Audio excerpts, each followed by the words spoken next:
ce livre-là nous redonne à voir quelque chose qu'on connaît tous parfaitement, mais avec une grâce inouïe.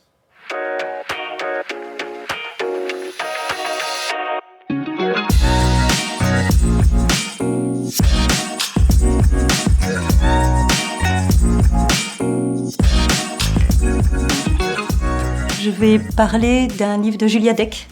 Elle parle du moment où elle a sa mère qui, à la suite d'une hémorragie cérébrale, bascule de l'autre côté. Elle se retrouve, elle, comme fille unique, aux prises avec le monde de l'hôpital et des EHPAD, dans un monde kafkaïen, et elle est extrêmement démunie. Mais elle raconte ça avec une telle grâce, une telle subtilité, et aussi beaucoup d'autodérision.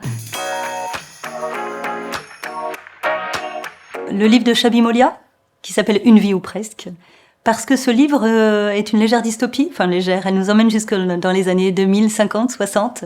Ça parle de 3 destins d'écrivains aux prises avec les affres d'aujourd'hui, c'est-à-dire l'intelligence artificielle, les angoisses liées à la crise climatique. Et chacun de ces écrivains va se débrouiller avec ses idéaux et arriver à avoir un destin.